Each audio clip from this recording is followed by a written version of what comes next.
So I'm an engineering student at UCT doing a master's there, but actually, especially in my postgrad part, took a turn to, I suppose, what some people would call politics. I don't really conceive of it that way, but just trying to figure out what is the right thing to do and how to participate in that. But things sort of took a sharper turn then when I started feeling like I had a sense about who's responsible for it, and then that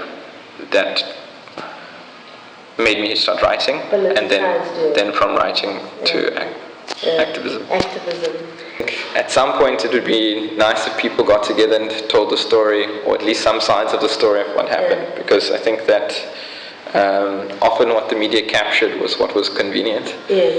And there was a lot of time spent in... Not the whole story. No, there was a lot of time spent, especially in educational spaces, and getting different people from around different communities and from outside Cape Town to come and talk to us.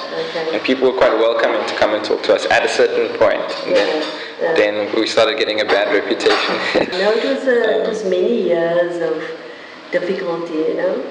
And I remember post the TRC, the NPA called me and they asked if I would like to take the surviving police to court, those who had tortured me.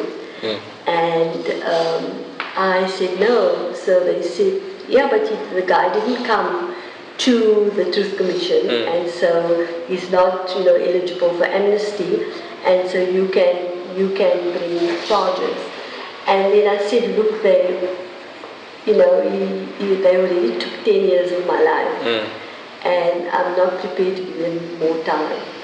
Can you imagine? You would have to have lawyers, you would have to have money, you would have to have, you'd have to spend dragged time, in the public also. You have to see the person, and that's one thing I don't want to do, is see the person, So I've been sort of determined, and I've succeeded in some way and failed in others, to transcend what has happened and to, sort of move forward. But it's not easy. It's not easy. And so sometimes when I watch what the students say and what they do, then I think, ooh, do they understand exactly what happened, Do they understand the context the time we were living in? And I think they think of the time they're living in now, and they don't think of the time we lived through. And we did as much as we could under those conditions, And but I'm so excited that students have kind of, even if it's muddled and it's, it's not all clear and everything, but at least there's a vibrancy and sort of a contestation, whereas for many years there hasn't been, and it really disturbed me, because I felt if you don't have a student movement and you don't have a strong youth movement, then how's the country going to move forward? Because that's where the energy is going to come from. I come from a very strong, I suppose, activist, practical tradition that was always out there organizing people, but also having theory. And we read a lot and discussed things a lot, and then eventually, I suppose, with the ANC, SSCP and all of that, those influences, but although it was coming to us very slowly, I mean, we would get a publication here, and then we get... Yeah, it was much harder to access reading material that time. So, but the basic theoretical basis of struggle was outlined, and we kind of, by the time we launched the UDF, then we became fully, we were familiar with the approach. And in fact, we had 5 secret meetings in Cape Town. This is prior to UDF? Prior to UDF. Bringing together activists or community people who had become involved in grassroots, the community newspaper. Yeah, I agree. was mentoring students in the communication sciences department, and I started becoming aware, that they knew very little, and then I asked one of the students to bring me the textbooks, and then I started looking through it, and I was horrified. And I looked in the thing, and I saw it was produced, I think the textbook was produced in 1998 or wherever it was, so it was post-94. And that such a textbook could be produced, for me it was just so shocking.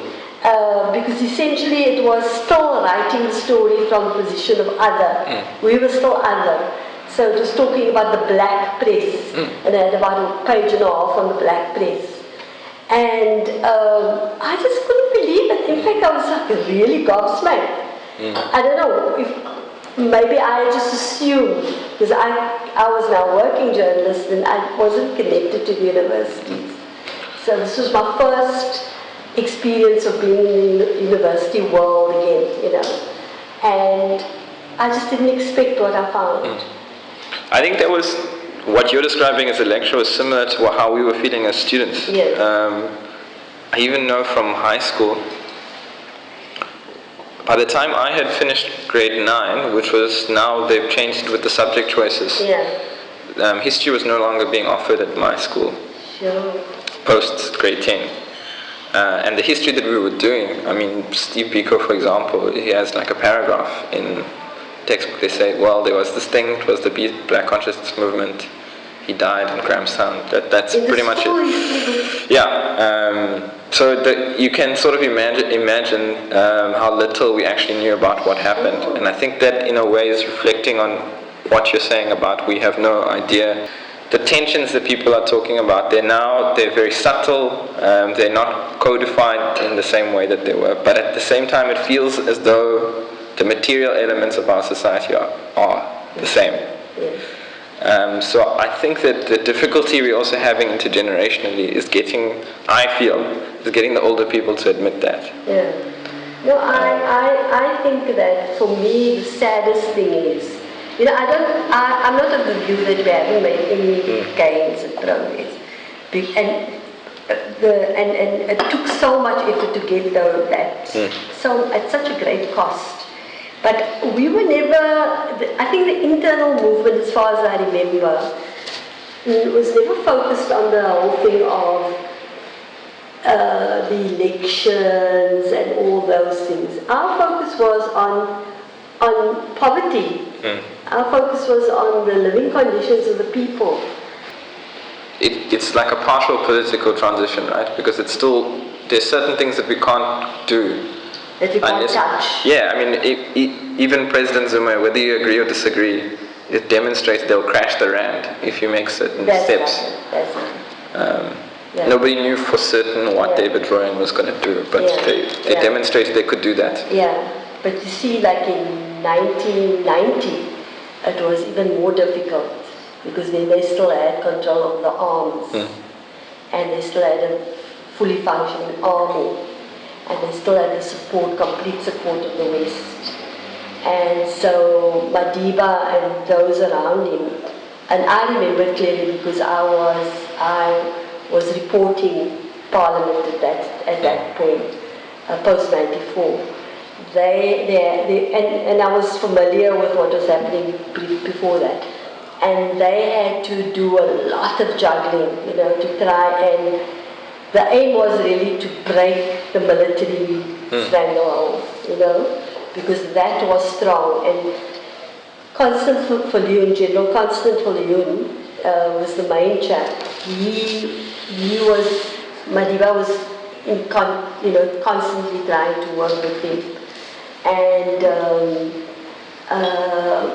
the problem was that they hadn't dismantled anything, and they were still even when we took over, when it was a new government, right up to 96 or 97 or whatever, the army was still being changed.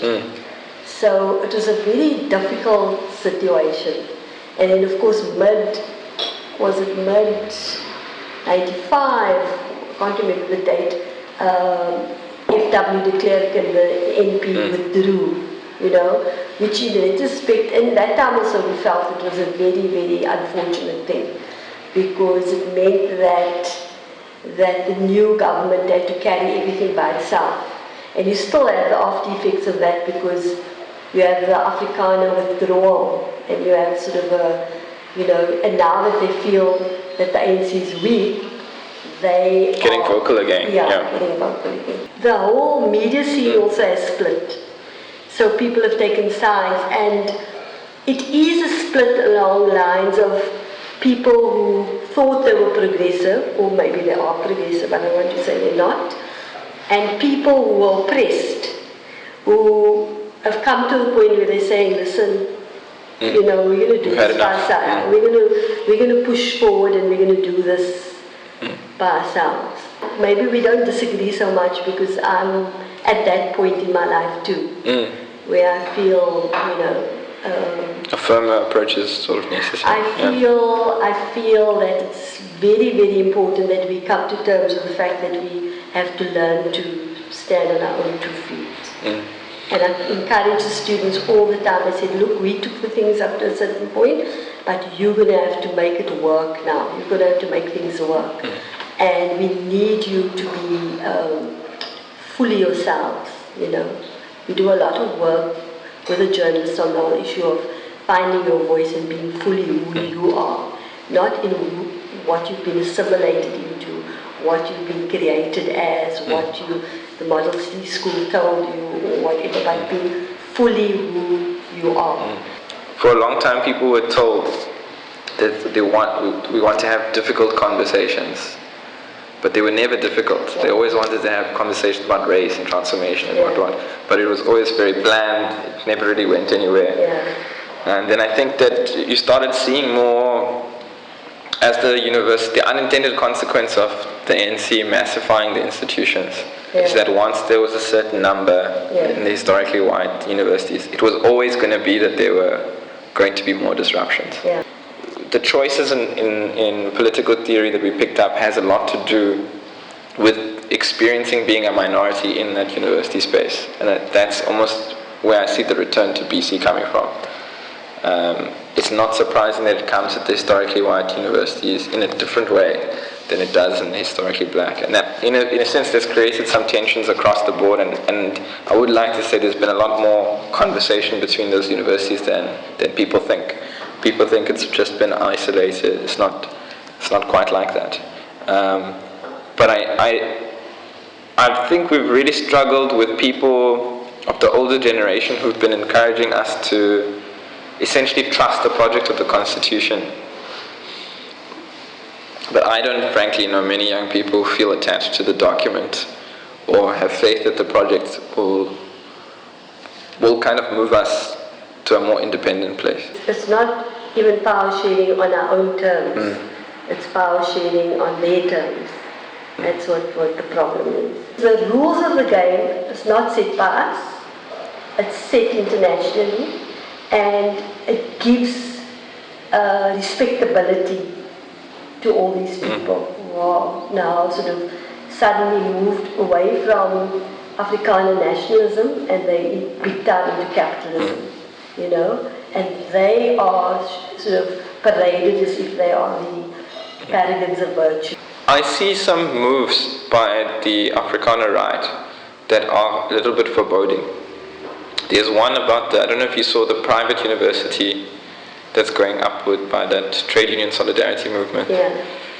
That, and I think their response to Open Stellenbosch's, which was fundamentally like an integrationist plan actually, to do English, was quite severe. And AfriForum has been building a formidable network. Do you think that the Afrikaner right is making moves? That they are seeing something that we're not discussing in public? Because I feel like this is a conversation that's almost taboo, or it's put in the skeptics camp. No, I'm actually of the view that there's definite plotting and planning going on, but it's not the Afrikaans right I'm not so worried about it. Okay. I mean, the Afrikaans right will be doing certain things, but they would be a small group on their own. But it's from FW down, and I mean, I know that there's lots of networking being done amongst the opposition groups, especially through the DA. And that includes all the old order people. In UWC, for example, participation among colored youth was very low in the protest. Yeah. And there was a lot of antagonism, and don't really know how to revive. We are using and invoking Black consciousness movement, but I think, in my view, is that we're actually struggling to achieve what it could possibly be. And I know you were involved with some of the community newspapers, and we've been criticized, rightfully so, for not having as much community involvement.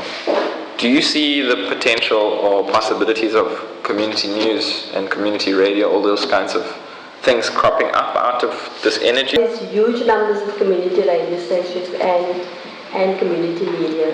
It's just burgeoned in the last 20 years or say 15 years. So the question, that isn't the question. The question is, why aren't those two finding each other? Yeah, why are you not accessing that?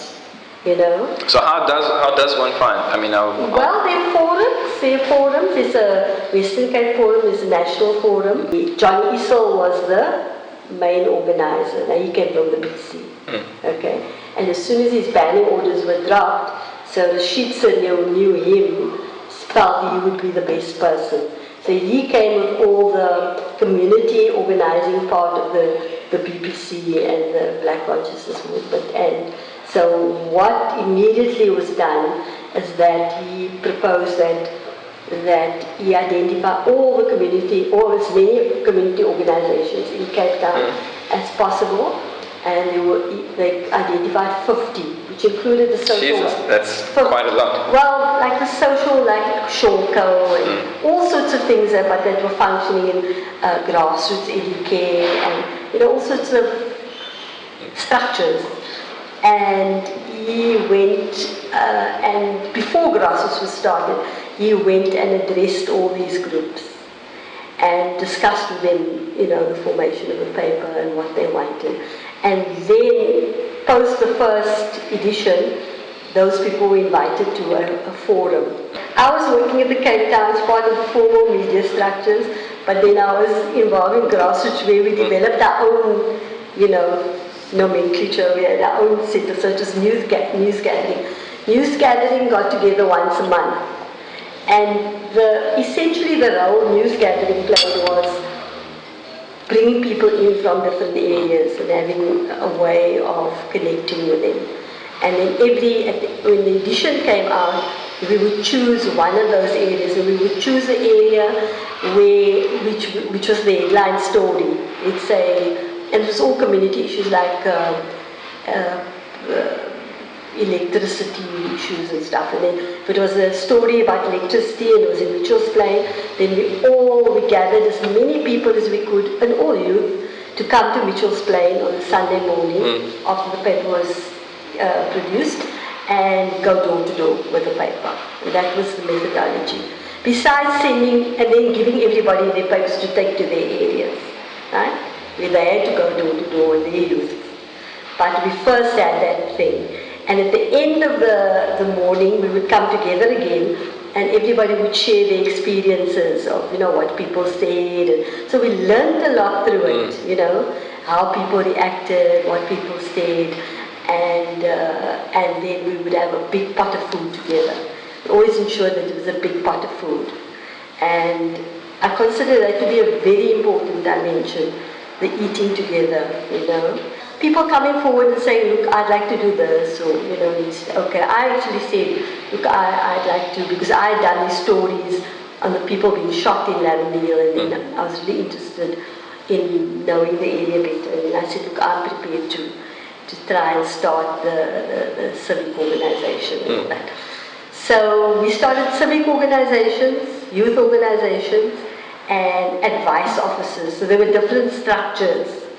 And that was sort of the beginnings of the organization from 1980 to 1983. Remember, in 1980, You couldn't even say Madiba's name, in the 70s. You couldn't say Madiba's name, it was illegal. You couldn't talk about the ANC. When I was detained, they said to me that I mustn't talk to them about anything but the ANC, not about the BC, not the unity movement or anything. They want to know about the ANC. I think they were convinced that I was a member and that I was part of a network. I wasn't. I'm baffled often when I think the amount of resources we have now, the technology, why are we struggling like this? And I think it's partly because there isn't an organizational mind, and I think with the student movement there's a possibility of that. But you have to, when I spoke to the students last year at UFS, I said, the problem I see is that you haven't decided yet, and it'll come, what your philosophical position is. You haven't decided that. I think it's still at a phase of contestation. Yeah. At the height of the Fees Must Fall period in particular, I felt like there was some thrust missing from the unions. They had a moment. There was a moment there where if we had worker support, something could have happened. What is your assessment of the situation with the labor movement insofar as it relates to students? I think the labor movement and how that's changed. Maybe. Yeah, I think the labor movement has got too many of its own problems, and maybe the way to go would be to connect with one union, that's perhaps reasonably strong, and it would be different unions in different parts. But I thought it was brilliant what was being done to get to end the outsourcing, because I was horrified when that happened, years ago. If you get it right at the universities, then people must repeat it at other institutions, but not you repeat it, not the student movement. It has to be then repeated elsewhere. So what we did often, we developed models, and then once that model was developed, then we share it with other people, and they can do with it what they want. And how did you share it? Is it through the papers? Through the papers, or through going to speak. We went all over the country to do the Southern Cape, on a scientific basis that there was most growth possibilities there, and that there was most economic development going to be taking place there. Conducive environment. Yeah, so we felt that it was important then to have Samstan there. And then the Durban people, we also connected with them. They started a paper, and in Joburg a paper was started. So all these, I wouldn't say copies of grassroots, but similar approaches. When things are good, we all have it good. But when things are bad, then the shareholders must also have it bad. Okay? And through that one thing, you can illustrate how the system actually works. The aim is for education around the economic issue. And we don't have to do it fast, we can do it slowly, you see. That's why I was actually happy that you guys are pausing, because often one thinks, you have to keep things going, but you can't. You can't, you will have burnout, And also the university systems. Tire us out. And the students also leave, and then another lot comes. So what you can set up that's going to be institutionalized, that can carry on over a period of time. And that's what you have to consider, so that it becomes a machine, information, education machine. No burning of buildings and stuff. We can't start, we can't start like having to have money to burn. Those are just material things. We've got to change the level of consciousness, and the level of consciousness, our consciousness is reasonably high, but then in 1994 we went into we were sort of told that we have to go into this market capitalism, market capitalism and all that, and so we all got swallowed into that, and so it damped down the possibilities of real Radical development of consciousness. I've also been thinking quite a lot about it, because I think at least in our small location, the theoretical fights about violence were happening last year. And a lot of our academics actually stayed away from that topic, but we were grateful to have some from UWC, the Serena Pilates and so on of this world. I think our position it's not necessarily pro-violence, but it's a reconceptualization of what violence is, which is separate from what is defined by the state. We are not pacifists, and I'm not aware of any of the student movements who are. I think that there's a difference between violence done because it's strategic, sabotage or otherwise, and you feel that this will help cause the gain, and then violence done out of frustration. So at least for us, I wouldn't put all violent acts in the same category. And the MK, the philosophical position was that you don't generally attack people, you go for strategic sites. So it was just a sort of another irritation for the state, you know. So that was the approach. It wasn't general mayhem and violence. It was, of course, ungovernability, but not necessarily through violence. These things are happening. It's an opportunity to shape that and to move forward. So you guys, I really admire you, all of you. I do, and I tell the students that. I don't agree with everything, obviously, but I know. Yeah, we don't agree with everything you did. Yeah, but I recognize that you are the future. That we can't really do. We can share our experiences with you, and we can still make some contribution, but really it's up to you. Some of the elders have been pretty brutal, and so I think that students who don't have power they'll make decisions.